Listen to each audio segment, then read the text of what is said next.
ये कहानी है एक ऐसे व्यक्ति की जिन्होंने बिना किसी खास डिग्री के ही एक ऐसा व्यवसाय शुरू किया जो आज अरबों का कारोबार कर रहा है। हम बात कर रहे हैं गुजरात के करसन भाई पटेल की। इनको जिंदगी में कुछ बड़ा करना था। एक पिता होने के नाते करसन भाई की यह ख्वाहिश थी कि एक दिन उनकी बेटी दुनिया में खूब नाम कमाए। उनकी बेटी का नाम निरुपमा था, जिन्हें ये प्यार से निरमा भी कहते थे। दुर्भाग्यवश जब वो स्कूल में पढ़ रही थी तो एक हादसे में उनकी मौत हो गई। अपने जिगर के टुकड़े को खो देने का दुख करसन भाई को अंदर ही अंदर तक तोड़ चुका था, लेकिन फिर उन्होंने वहीं से हिम्मत भी पाई। उन्होंने तय किया कि वे निरमा को अमर कर देंगे।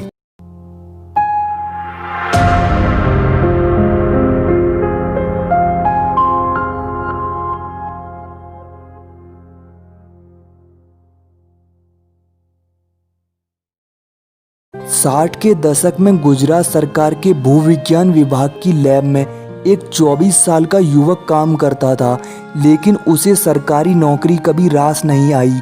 वो एक लैब असिस्टेंट था, लेकिन उसका दिमाग हमेशा कुछ न कुछ अलग करने को बेताब रहता था। उन्हीं दिनों हिंदुस्तान लीवर लिमिटेड ने कपड़े धोने के लिए अपना एक डिटर्जेंट पाउडर लॉन्च किया, जिसे नाम दिया गया सर्फ, जिसकी कीमत 60 के दशक में 15 रुपए थी। यानी ये उत्पाद आम मध्यम वर्गीय परिवार की पहुंच से दूर था। तब इसकी कीमत 15 रुपए हुआ करती थी। ये देखकर उस युवक के दिमाग में एक विचार कौंधा। उसने सोचा कि महिलाओं के लिए कपड़ा धोना मेहनत और घरेलू काम है। निम्न वर्ग में उस समय तक डिटर्जेंट पाउडर की पहुंच नहीं हो पाई थी। तब लोग टिकिया से काम चलाते थे, जिसे पहले पीसना पड़ता था, उसके बाद उसे कूटकर बारीक पाउडर बनाया जाता था, तब जाकर उससे कपड़े साफ किए जाते थे। युवक ने सोचा कि अगर वह निर्धन परिवारों को ही डिटर्जेंट पाउडर मुहैया कराए तो उन्हें कपड़े धोने में आसानी होगी। लेकिन उन दिनों साबुन की तुलना में कपड़े धोने का वॉशिंग पाउडर करीब 3 गुना महंगा होता था। युवक ने सोचा कि अगर सस्ता और अच्छी क्वालिटी का पाउडर बनाया जाए तो गरीब जनता उसे हाथों हाथ खरीदेगी। इसके बाद युवक तन मन से अपने इस काम में जुट गया। लैब में काम करने और रसायनों को समझने का अनुभव उसके काफ़ी काम आया, और साल भर की कड़ी मेहनत के बाद उसने एक पीला पाउडर बनाने में सफलता प्राप्त की। इससे कपड़े धोने से झाग निकलता था। युवक ने इसे बनाने में ऐसी रणनीति बनाई थी कि वो इस पाउडर को कम मूल्य में बनाकर भी थोड़ा बहुत मुनाफा कमा सकता था। शुरू में इस युवक ने फैसला किया कि वो इस पाउडर को नो प्रॉफिट नो लॉस में बेचेगा। इसके लिए युवक ने फैसला किया कि वो खुद ही इस प्रोडक्ट को बेचेगा, ना कोई सेल्समैन रखेगा और ना ही कोई फर्म बनाएगा। उसने अपने ही घर में हाथों से, बिना मशीन के, अपने हाथों से मिक्स करके पीला डिटर्जेंट पाउडर बनाना शुरू किया और हर परिवार को साइकिल से गांव-गांव घूम कर उसकी मार्केटिंग शुरू की।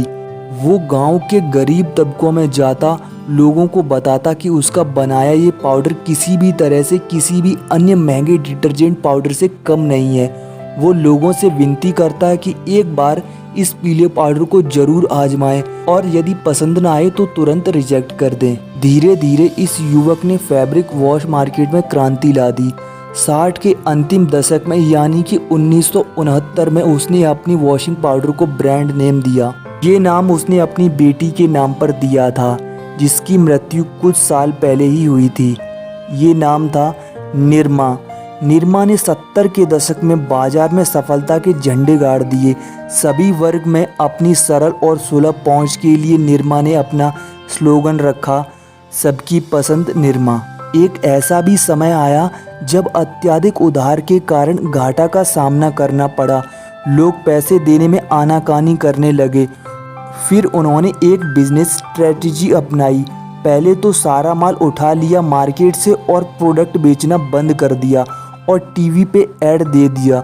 लोगों को ऐड पसंद आया और वो दुकानदार से निरमा मांगने लगे। मांग को देखकर दुकानदारों ने करसन भाई को पैसे दिए और प्रोडक्ट मार्केट में वापस दौड़ने लगा। आज निरमा कंपनी सिर्फ डिटर्जेंट पाउडर और साबुन ही नहीं बेच रही है, बल्कि और भी कई प्रोडक्ट्स बना रही है। और करसन भाई का निरुपमा को अमर बनाने का ख्वाब भी पूरा हो गया। दोस्तों हमें कमेंट सेक्शन में जाकर जरूर बताएं कि आपको ये वीडियो कैसी लगी है। अगर आपको ये वीडियो पसंद आई है तो वीडियो को लाइक और शेयर कीजिए। अगर आपने अभी तक हमारा चैनल सब्सक्राइब नहीं किया तो जल्दी से चैनल को सब्सक्राइब कर लीजिए और घंटी के निशान को दबा दीजिए ताकि आने वाली नई वीडियो की नोटिफिकेशन आपको मिलती रहे। फिर मिलते हैं अगली वीडियो में किसी नई जानकारी के साथ।